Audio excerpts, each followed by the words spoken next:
Bonjour tout le monde, aujourd'hui je vais vous parler comment j'ai créé ce site web qui est au nom de l'entreprise Rêve de thé. Nous allons commencer par le code HTML de la page d'accueil qui représente une structure de base pour un site web. Il commence par les déclarations, il commence par les déclarations de type document et les métadonnées dans la section head. Ensuite, il représente une barre de navigation avec des liens vers différentes sections du site et un bouton de connexion, comme on peut le voir ici. Nous avons les différents liens du site et le bouton de connexion. La section principale de la page comporte un diaporama d'images avec des boutons de navigation et une section de mise en avant d'une vidéo avec une description. Enfin, le pied de page contient des liens vers les réseaux sociaux euh, comme Facebook et Instagram et de l'entreprise et une navigation supplémentaire vers les sections clés du site. Un fichier JavaScript est également inclus pour ajouter des fonctionnalités interactives à la page, comme on peut le voir ici. Maintenant, nous allons passer au code de la page produit et panier qui est structuré de manière similaire avec des éléments de navigation, de contenu principal et de pied de page. Le JavaScript associé offre des fonctionnalités distinctes pour chacune des pages. Sur la page produit, la fonction displayProduct génère dynamiquement le contenu des produits à partir d'un tableau prédéfini, permettant aux utilisateurs d'ajouter des articles au panier avec la fonction Add to Cart.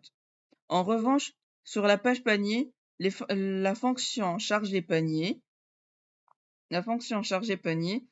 affiche les articles sélectionnés, gérant également leur quantité et leur suppression, tandis que afficher paiement ajuste la visibilité du bouton de paiement en fonction du contenu du panier, offrant une expérience utilisateur fluide et interactive où les utilisateurs peuvent parcourir les produits, ajouter des articles au panier et effectuer des achats en toute simplicité. Comme on peut le voir ici, nous allons passer à la page produit. Nous allons sélectionner le produit Un voyage vers soi. Et ici, nous avons deux produits. Nous allons cliquer sur le bouton paiement et il va nous écrire un message où le paiement est effectué. Maintenant, nous allons passer à la page à propos, au code de la page à propos qui représente qui représente une structure de base. Il commence par la définition du type de document et des métadonnées, puis crée une barre de navigation avec des liens vers d'autres pages du site et un bouton de connexion, comme on peut le voir aussi dans la page d'accueil. Ensuite, il représente trois sections avec des images et des descriptions décrivant la vision, la promesse et l'objectif de l'entreprise. Enfin, il inclut un pied de page avec des liens vers les réseaux sociaux de l'entreprise et une navigation supplémentaire. Ici, nous avons la vision, la promesse, l'objectif et le bas de page, comme on peut le voir sur toutes les pages du site. Maintenant, nous allons passer à au code CSS qui commence par importer deux polices Google Fonts pour une utilisation dans la page web.